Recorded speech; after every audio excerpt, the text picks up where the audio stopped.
What's good, YouTube? It's Rage Real. So in today's video, I want to show you guys this gun why off trips mini scheme part 1. So if you enjoyed this video, go drop a like on the video right now. Go ahead and sub and turn on post notifications on. So first and foremost, man, I appreciate all you guys who are still checking out my content, man. It truly means the world to me. So without further ado, man, let's go ahead and dive right into this. So I am actually in the Jaguars playbook. Again, I'm in the Jaguars offensive playbook. Now, this why off trips can be found in other playbooks, but all the plays that you're going to see me run and talk about are only going to be found in the Jaguars playbook and the spread playbook. But this playbook isn't, this formation isn't other playbooks, so just, keep that in mind. But like I said, if you want to run exactly what I'm running, it's either the Jaguars offensive playbook or the spread playbook. Now, basically, the reason I do like this formation because there's a lot of cool plays out of here. So I really love this curls play, which we're going to talk about today's video. We're going to talk about this RPO, and we're going to talk about the slot 2 buck. Those are going to be the 3 things I talk about in this video. Now, also they do have this RPO read screen, which can work just versus different zone coverages. So that's also fun to play with. And also this halfback counter is actually really nice too, especially if they play like a man coverage style. It normally is really great, especially when you start utilizing motions to move people on the other side of the field. So that's a really nice play by itself. So yeah, that's actually why I do like this formation. I like to actually mix in all these unique little RPO plays, and also I love to base everything out of this curls play. And if they play man coverage, I love to use the slot 2 buck. So that's kind of what we're going to talk about in today's video. So let's go ahead and talk about curls. Now for defense, I'll be showing you guys just in dollar, and you can see we do have I did put in some garbage D-line so I can not get shedded so much, but I do have 2 good safeties in at the linebacker, and of course we have 2 good slot corners with speed all around. That's why we use the Packers on here. So I'll be showing you guys against cover 4 drop, cover 2, I'll show you guys cover 3, and I'm going to show you guys man coverage, and then also in part 2 you guys will know be expecting some type of gameplay that'll show me putting all this together basically. So first and foremost, before I talk about any of the passes, I do want to at least just show you this RPO bubble and why I kind of like it. So first of all, it's the bubble is just your standard like bubble. I'm on current gen, so that's how they do the bubble. Where they actually throw it forward. I have no clue why it's like that, but you guys know that's been in like that. Now, also what's cool about this is that triangle, you can actually throw that hot. So if the user is trying to shoot the gap on this run, you can actually boom throw it like that. Now obviously you wouldn't want to make that read. I'm just showing you like you can actually throw that.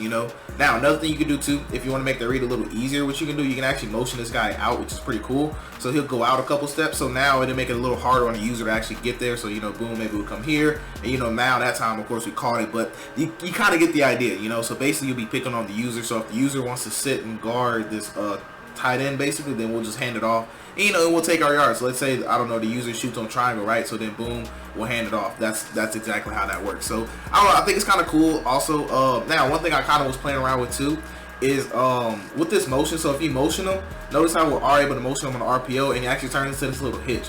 Now the problem with this hitch is that if you try to throw it now, notice how a guy's right there. But if they're zone blitzing you a lot, that's actually a really cool thing you can do. So let's say they're doing something like I don't know, let's say they're doing, I'm just kind of making up something here. So let's say they're just doing something like this, right? Let's say they're just screaming, and they playing this style of defense where the user right here, and maybe they'll take this guy, I don't know, put him in like a let's say they play like a little double Mabel concept, right?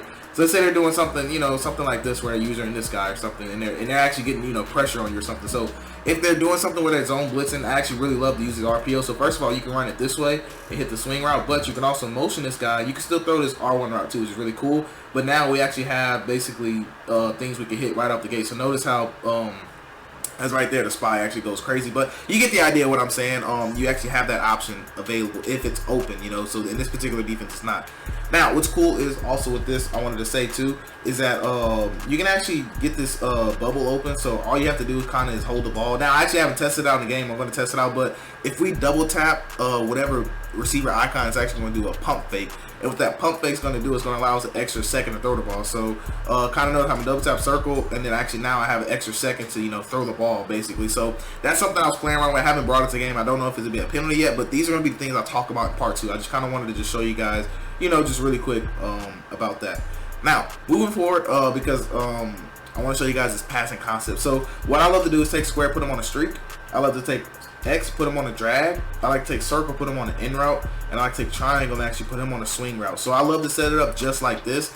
Now, if they were blitzing me a lot, I would just simply block my running back. But I like that running back swing route because what it's going to do is going to widen out those zones, and it's going to allow us to hit circle in a nice little gap. So that's why I really love to have this particular play right here. Now, if somebody's playing non-zone drop, so that means they don't have zone drop set and they're pressing in cover 3. So if you notice your receiver out here getting pressed, then this play isn't as good. And the reason why, well, there's something we can do to counter that, but I'll just show you real quick why. But kind of watch square. So notice how he gets pressed, right? So what's going to happen is that R1 is going to kind of take a little while to get open. Notice how he's actually able to come back and actually play that ball. So you want to be very careful and pay attention to that. So what I will say is if you notice your receivers out there getting pressed, then I'm gonna spy this guy so I can have a little bit of time, by the way. So if you notice your guys out there getting pressed, then another setup that I like to is take a square, put him on a streak. Then I like to actually motion this guy over and put him on a backside slant just like this. So this is a very, very standard setup. So there's a lot of route combos. Notice how he didn't get pressed that time. And now R1, look at R1. So look at how wide open that's going to get. We're going to be able to throw that on downward pass lead. Normally you will get your feet in. So I'm going to go back and replay really quick and show you. So the reason I'm taking my time to do this because I want you guys to be able to know, like, okay, if I notice that this receiver's getting pressed, then I'm gonna come back and run this particular setup. So all you have to do is motion somebody across. So it's not the setup that makes it this way, it's motioning this guy across, because for some reason when they have 2 receivers over here, this cover 3 person doesn't press anymore. So notice how he doesn't press now, and now we're gonna be able to run him off. Then that's going to create this throw right here. As you can tell, that's pretty wide open. So that's how you're gonna kind of combat that. So another setup that I really love too is actually taking square, of course, put them on a streak, and then you want to take circle, motion across, but put them on a hitch this time. And I really love this setup right here because what it's going to do is just widen out those zones, and then basically we're going to have a nice read between circle and R1. You can tell right there, R1's going to be open, and I'm getting a bad pass lead, but you can tell that's a ton of room to make that throw. Now, another setup that I really love is actually taking square and still putting them on a streak, and then I like to take X, actually put them on a curl route. We're going to take our running back, put him on a swing route, and then we're going to take circle, motion him across, and put him on a hitch. Now, this setup right here is really, really nice because it's going to give us a great 2-sided read between the user. Hopefully I get enough time in the pocket so you can tell us X, you're going to read between X, circle, and then you can go ahead and hit R1 late. So quickly, I'm going to hop into replay just to kind of show you, exactly how that's going to work. And then we'll talk about other coverages and everything like that here in a second. But basically, I love this setup right here because why? A lot of times, if they are zone dropping, you'll be able to hit this all day. If they're zone dropping, you can tell it's already open now. But if they're zone dropping, this guy right here, this purple, would be somewhere up in here, so we'll be able to have that. And the users would have to choose between these 2 routes right here, because if this is a hook curl right here. So the hook curl, if this is the user, he has to decide, okay, do I want to guard this curl route or do I want to run with this route, And if they're zone dropping to take this route away, then of course we can hit this route right here. So that's why I said I really, really love this concept. And the reason it works so well is because this route right here, the swing route, is actually going to pull out any outside zones like your purples, your seam flats. It's going to widen those out. So now we have an easy, little triangle read. So if you can picture it, notice how it's like a triangle. You kind of connect all 3 receivers. And like I tell you guys, anytime you have a triangle scheme, it's going to be money. I promise you. Now, let's take a look at some other coverages. So let's talk about cover 2. And it's going to be the same thing. So I really love this route concept right here. Square, streak, circle, in route, triangle on the swing route, X on the drag. Because what's going to happen is that circle route is going to be open every single time. Literally every single time. Notice how right there it's getting open. And also it didn't get as open because circle got really bumped really hard, which doesn't really happen too often because most people do zone drop. And I'll go and show you what I was talking about. So notice how he just kind of get beat up right here, gets put outside, then he does this. That doesn't happen too often, but if it does, it actually helps us out a lot, because what's going to happen a lot of times is the user is actually going to be the one running with this. Because notice how the mid read, he'll actually match it, but a lot of times you'll still get the little speed burst animations, which I'll go and show you right here. So let's go back to cover 2. And don't worry, this video is just about over too. I didn't want to make it too long, just because I want to part 2 you guys to see how I put it all together. So anyways, I really love this setup right here. So kind of watch R1. So notice how he's going to get matched with the mid read, but a lot of times he'll still be able to, notice how he's able to run away from it. And like I said, I'm getting under pressures and stuff like that. And also keep in mind, zone drops do make a difference also, and they're going to have to zone drop to be able to stop this style of scheme. But anyways, I wanted to show you why, kind of what happened. So right here, if they play press animations, a lot of times this kind of stuff happens only in practice mode. You see how he's kind of like, getting beat. That's why this person wasn't able to, clear him, because, this little, like I said, it's practice mode things that I hate sometimes, because like this almost never happens in game. Like this will just never happen. It's just a practice mode thing. but it throws off the timing, of course, because, you know, that's why I said I'll run it for you guys again. And that's why I give you guys gameplay with it, because, you know, it's a lot of weird stuff that happens only in practice mode, and then you'll take it to the game and you'll never see that happen, you know. So that's why sometimes you guys see me like back off the cornerback. You might see me shade over the top, the cancel zone chucks, just to kind of show you. And also I have it to where you can see, you know, notice how it's happening again. It literally just happened again. So that's why the timing is all the way off, because they're actually just like bumping him when they don't do that. You know, that's not how they play in game. And also, I'm on all Madden practice mode, but I want to show you one more time, and I'll back them off just to show you like what happens in a typical game that you'll see. Because I promise you, when you load up in a game and try this, you're not going to see that at all. I promise you guys. So let me just kind of show you what happens. So notice how R1, if I could just stop getting hollered at. But anyway, you see it's getting open. It's crazy, like I said, with this game and how they do sheds. But anyways, last thing I do want to talk about is actually man coverage. That's going to be a video because I don't want this being too long. So versus man coverage, this is actually my favorite setup right here. So I'm going to go and spy this guy, and I'm going to spy him just so I can have a tiny bit of time. You guys can see I have garbage people in there. I'm going to shade inside. I'm going to shade inside and underneath, so that way we can actually get press animation. So if they're playing this style of man coverage, then basically you want to make a read between your slant, because we're going to take circle, put him on a slant. We're going to take our running back and put him on an option route, and we're going to take X and put him on a drag. So this is how I love to do it. Or you could put running back on a swing. Either one. It's just the option route can get open if you have like a CMC or somebody like that. But basically, this is the route concept. So you want to basically read between the slant and the in route. That's what you want to read. So notice how right there, boom, we'll have the in route. And that's why I like putting my running back on a swing route, because a lot of times the timing is going to be a little better. So, well, not timing, excuse me, but the spacing. Because sometimes this does happen if you put them on an option route and have a backside slant. Sometimes they actually do run straight next to each other like this. And that's a bad route concept in my opinion, because sometimes they'll let this guy make a play on it. So that's why I like to put him on a swing route. But essentially, what's going to happen, the user has to choose between the slant or this in route. That's what we're going to make them choose. A lot of times they're going to try to follow this slant and we'll hit that in route. Or a lot of times they're going to kind of like bait right here, and then they're going to turn around right about this point, and they're going to come back for this route, and that's when you actually want to throw this route on the sideline, because backside slants, as you know, will toast man coverage. Now this player right here, not player, but this route is actually really good versus man coverage if they don't have a deep half. So if they put a deep half, they'll actually play it really well. But if they put any type of purple, you'll be able to throw it past that purple. So so basically, if they're playing a defense like let me see.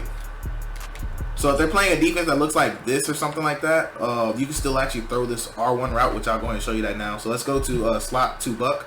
And then, like I said, you just want to take X, put them on a drag. I like to take my running back, put them on a swing, personally. Option routes, they used to be good, but they aren't as good as they used to be. But we're going to go ahead and motion them over, and then just kind of watch what happens. So this is Philip Dorsett on G. Alexander, of course, and just kind of watch how much separation he gets. Notice he does light up, but we are still able to actually catch the ball. And it's just that route is actually really, really deep, and it's actually a man-beating route, which is why I actually really, really like it. And notice that was with the third out there. Now, if they have the third on the other side, so let's say they're running that backside slant a lot, and they want to put this purple out here to take it away, and they want to, you know, maybe use it in route and then just hope that third will be able to play it. That won't actually happen. So we're going to shade over the top, because most people will shade over the top. Now, if they're not shading over the top for whatever reason, and you notice that, another thing you can do is take X, put them on an in route.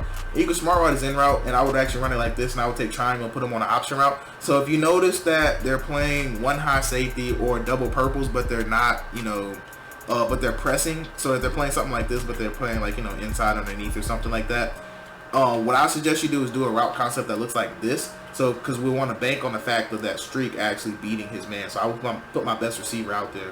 That's how I would do it, because you do face people that do that. But anyways, under normal circumstances, let's reset it. So let's put just like this, and I just want to show you this, and then that'll be the video. So appreciate you guys that are still here rocking with me, man. So let's take X, put him on a drag. We're going to take our running back, put him on a swing, and then we're going to take our slant and motion it across, of course, so we have a backside slant. And this combo right here is really, really deadly. I promise you guys, I really love this concept. So basically, watch R1. So he's going to be able to kind of run away from him, and then you want to be able to throw it just like that. Now, if they're facing a lot of man coverage, what I suggest, you notice how we have our trips to the wide side. If you're facing a lot of man coverage, it actually is a little better with this particular play to have your trips to the short side versus man coverage. I know it sounds weird. I know you not really used to it, but what's going to happen is it's going to be able to allow our routes to get open a little easier, just because all of our routes are going to the wide side of the field. So that's another thing you can do too, and that stays true to zone coverage as well.